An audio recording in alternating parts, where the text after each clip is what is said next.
Hello, welcome to our RecapPlus channel.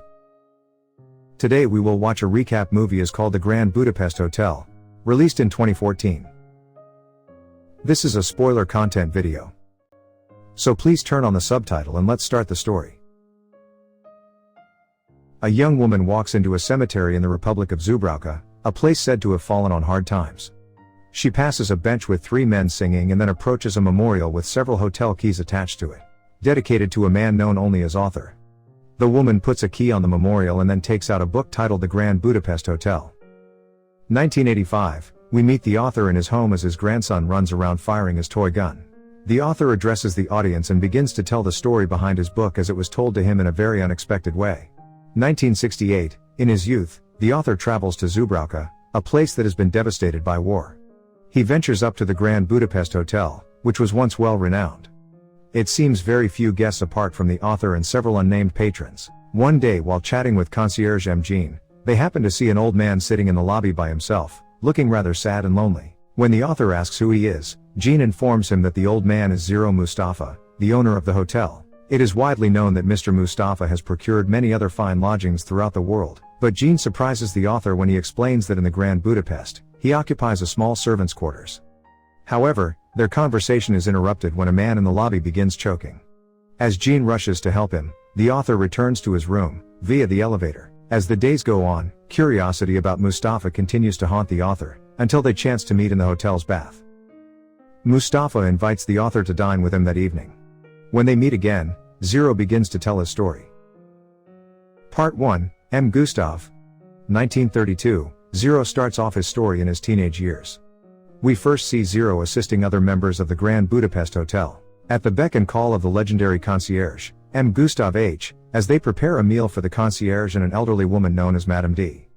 During the meal, the old woman tells how she is frightened to leave the hotel, afraid she'll never see Gustav again. The man keeps assuring her that she's worrying over nothing. Before her car pulls away, she requests that the concierge light a candle for her, before they say I love you, and she is driven back to her home. It was then that Zero was formally introduced to Gustav. Originally wishing to just send him off to light the candle as Madame D has wished, Gustav soon questions the young man's employ. Soon finding out he's there on a trial basis, Gustav initiates an impromptu interview with Zero.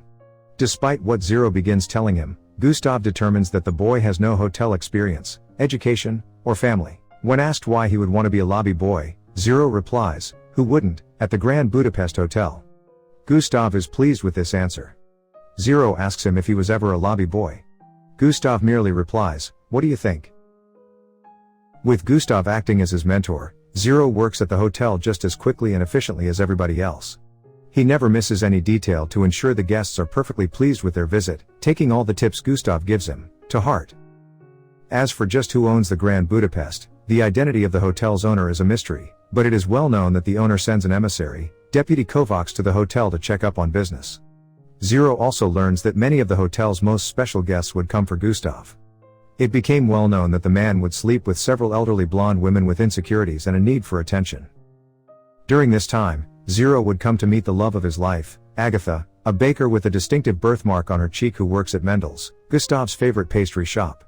However, though old Zero makes a small mention of her, now, he quickly moves on to other matters in his story. Part 2, Madame CVDUT. While fetching newspapers one morning, an article catches Zero's eye. He rushes back to the hotel to show Gustav that Madame D has been found dead in her bathroom. A shocked Gustav immediately takes Zero on a train where they travel to Madame D's estate. On the train, they stop by a barley field on a day that is known as the closing of the frontier. Gustav and Zero see soldiers standing in the field. A group of soldiers enters and asks to see the documents of both men. Gustav shows his papers, but Zero has none as he is an immigrant. The main soldier orders Zero to come with him. Gustav defends Zero and gets into a fight with the soldiers. They pin the two of them against the wall, and Gustav, seeing Zero in trouble, barks at the soldiers, "Take your hands off my lobby boy." The fracas soon catches the attention of Inspector Henkels, who enters the car, and quickly recognizes Gustav. When Gustav hears the names of Henkel's parents, he quickly remembers who they were, as well as Henkel's childhood name of Little Albert. Henkels gives Zero a pardon for the trip but urges him to get official papers immediately. Gustav and Zero soon after arrive at Madame D's mansion. Her maid, Clotilda, guides them to the old woman's body lying in a casket. Gustav speaks to her corpse, praising her as if she were still alive. Eventually, Clotilde tells Gustav that the butler, M Serge X, wishes to speak to him. However, Serge is frantic and panicky, and quickly rushes off, with Gustav and Zero in pursuit. They soon find themselves in the trophy room of the house, where all manner of relations to Madame D is present for the reading of her will. Surprising to both Gustav and Zero, is Mr. Kovacs, who is the executor of her estate, and who has analyzed her will, and its numerous amendments. Key among the inheritors mentioned are her son Dmitri and his 3 sisters, Marguerite, Letizia, and Carolina. There are also small provisions for other members of the family, but Kovacs claims that a new amendment was sent to his offices just recently. Reading it aloud, the amendment, which is still being investigated, thanks Gustav for his kindness, and allows him ownership of a cherished painting, titled Boy with Apple. When Gustav steps forward, Dmitri angrily confronts him, hurling several homophobic slurs, and refusing him the painting. A small war of words causes a small scuffle among Dmitri, Gustav, Zero, and Dmitri's right-hand man, J.G. Jopling. Gustav then takes Zero to the room where Boy with Apple is hanging. After admiring it for a little while, the two take it down and replace it, with a rather vulgar painting. Gustav then has Serge wrap up Boy with Apple. Unseen by anyone else, Serge tucks an envelope labeled confidential into the rear of the painting, before it is wrapped in brown paper, and given to Gustav. Before Gustav and Zero leave, Gustav remembers that Serge had wanted to speak to him before about something, but the Frenchman does not say anything more. On the train ride back, Gustav claims he will cherish the gift from Madame D, but quickly realizes that Dmitri may come looking for the painting. He proposes to Zero that they sell off Boy with Apple on the black market, and, in exchange for his services, Zero will be given 1.5% of the cut and Gustav will make him his heir. Zero agrees, and quickly jots down the concierge's declaration, to make it official. Once back at the hotel, the two hide Boy with Apple in the hotel's vault, before Henkels arrives, to arrest Gustav as the suspect murderer in Madame D's death. As Zero watches, Gustav attempts to run, but Henkels and his men give chase. Part 3, Checkpoint 19, Criminal Internment Camp. 1 week before his trial, Gustav is imprisoned. Going to visit him, Zero is shocked to find his senior has suffered injuries, but Gustav simply claims he had to prove himself to the others, once they questioned his virility. Zero has also met with Mr. Kovacs, who explains that a deposition was given by several members of Madame D's family, that Gustav had secretly entered the mansion, and poisoned Madame D with strychnine. However, the one who claimed to have seen the events unfold, Serge X, has gone missing. Gustav is pretty sure that Madame's family forced Serge to bear false witness, and though Gustav has an alibi as to where he was at the time, he fears bringing the woman whose company he was in, the Duchess of Westphalia, into the events, as it will ruin her reputation. In the meantime, Dmitri has secretly begun his own search for the missing Serge, sending his henchman Jopling to check on Serge's sister, who claims she has not seen her brother recently. Zero soon ends up acting as the middleman for Gustav's correspondence with the staff of the Grand Budapest, reading them the concierge's letters, and his own prose poems. Gustav also requests that any issues should be addressed to Zero in his absence. Back in the prison, Gustav has almost become a concierge to the inmates there, serving many of them mush with a cheery air. He has also shared the Mendel's pastries he receives, with several inmates, Pinky, Wolf, Gunther, and Ludwig. Gustav's hospitality towards the men pays off, and they want to help him break out of the prison. However, the number of tools to break out of the prison is limited, but upon looking at Mendel's box, Gustav hatches a cunning plan. It is at this point where old Zero becomes overwhelmed with emotions and he starts to cry.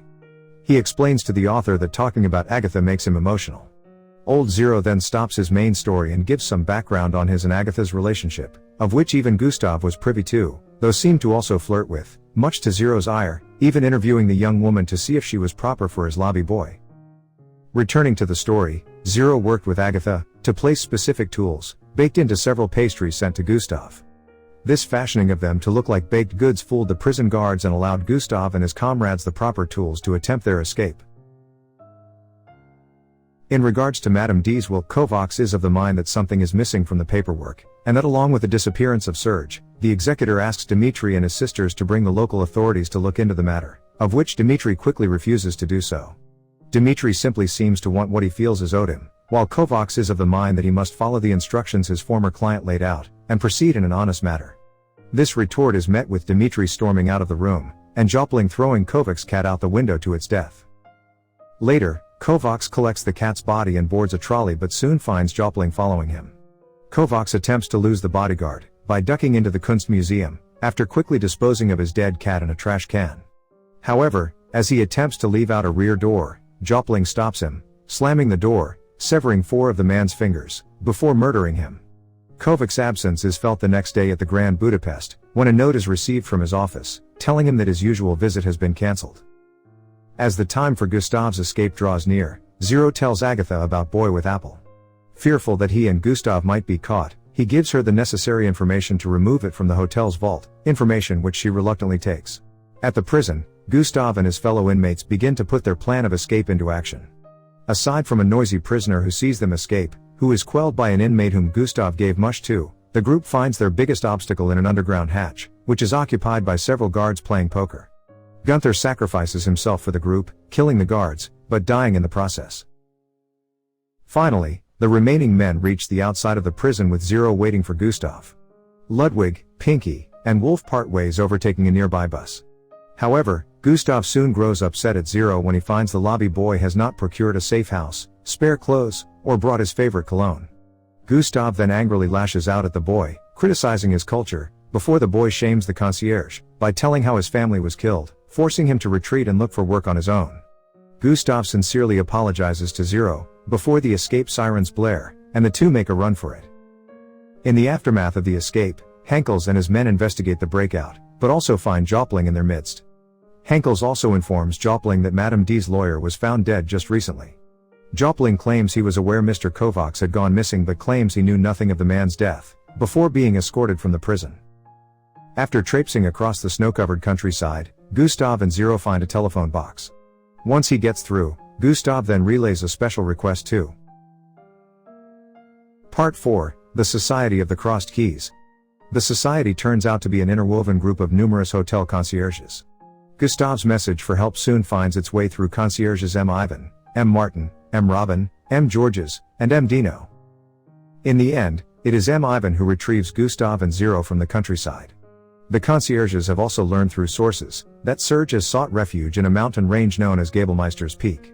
The concierges have been able to obtain train tickets for the two, as well as Gustav's favorite cologne, though in a much smaller bottle, Ivan regrets to say.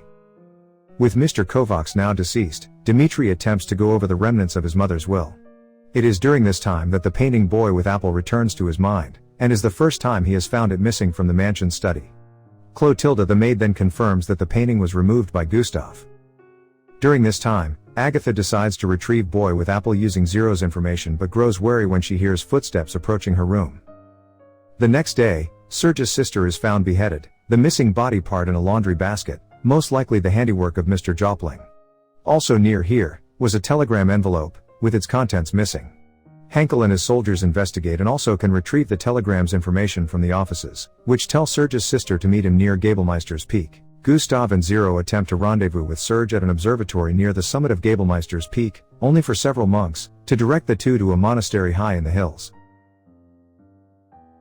In a confessional in the rear of the monastery, Serge informs Gustav and Zero of the death of his sister, as well as his witness to the creation of a second will Madame D had made, in the event she was murdered.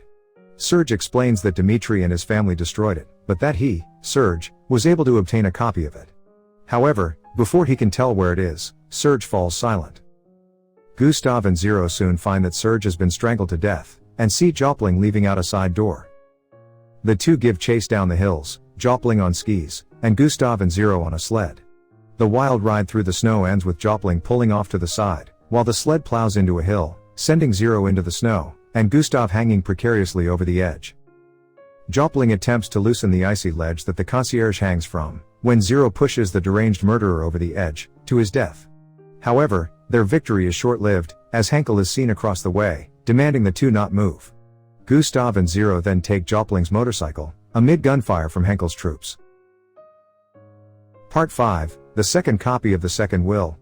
The war finally comes to the residence of the Grand Budapest Hotel, with numerous members of the military taking over its many rooms. In the absence of Gustav and Zero, concierge duties have now fallen to a man named M. Chuck. Retrieving Agatha, both Gustav and Zero have her enter the hotel under the guise of delivering complimentary pastries from Mendel's, as a cover to retrieve Boy with Apple for them. However, as they watch the front door, Dmitri and his sisters pull up to the entrance. As the family enters the lobby, Dmitri spies Agatha, who quickly turns around and attempts to escape. The two find themselves in an elevator, where Dmitri tears a corner of the paper wrappings, which reveals a portion of the painting to him. Once they arrive on the 6th floor, Dmitri attempts to chase them. Meanwhile, fearing for Agatha's life, Gustav and Zero enter the hotel disguised as Mendel's associates, only to encounter Dmitri. Dmitri attempts to kill Gustav, but the gunfire rouses several other military men on the floors, and an impromptu shootout breaks loose. Henkel soon reaches the floor, demanding all parties cease firing. However, the silence is broken when Agatha's voice is heard calling for help. Zero sees her dangling off the edge of the 3rd floor suite, the painting hanging nearby. Rushing to her aid, he ends up pitching over the edge along with her, before they both fall off the building, and through the roof of the Mendel's pastry wagon they came in. After Boy with Apple is retrieved, the confidential paperwork Serge hid on the back is found. With Gustav, Dmitri, Zero, Agatha, and a number of the hotel staff and armed forces around them, Henkels opens the second will and reads from its contents. Gustav is not only vindicated of Madame D's murder, but the second will also give him numerous portions of numerous businesses she owns, including ownership of the Grand Budapest Hotel.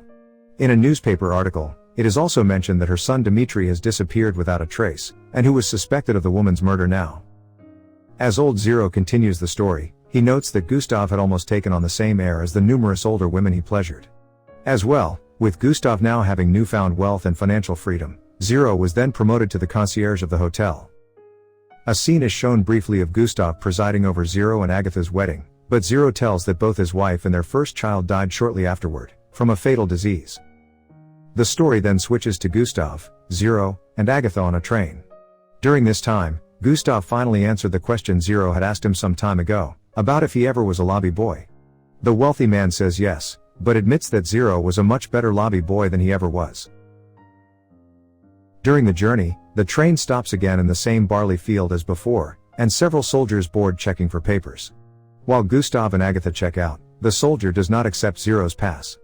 Gustav attempts to use the pass Henkel gave them on their last trip, but the man tears it up, showing that it has no value in their current wartime climate, as the country on the pass has now ceased to exist. Though Gustav threatens the soldier with punishment, the man knocks out Zero with the barrel of his gun, causing the former concierge of the Grand Budapest Hotel to leap to his feet and assault the man. As old Zero comes out of his story, the author inquires about what happened to Gustav after that. Old Zero then tells that the soldiers had him killed, and with his death, everything that he owned was willed to him. After the story and their meal, the two men head to the front desk, though the concierge is nowhere to be found. Zero then goes behind the counter and retrieves the keys to both of their rooms. One of the keys' large tags reads, M Gustav Suite. As they wait for the elevator to their rooms, the author asks Zero if he chose not to sell the hotel to maintain a part of Gustav's world. Zero replies he kept the hotel as a tribute to Agatha, and the best years of his life. He believes the world Gustav had was gone before he worked at the hotel. He departs from the author. The author states that he would later travel to South America after visiting the hotel, which he describes as marvelous ruins that he never returned to. The film closes with a shot of the young woman finishing the author's book at the cemetery. To watch more video like this, click on the videos on your screen, and don't forget to let me know how you feel about today's video in the comments down below. And at last I will say stay safe and stay healthy.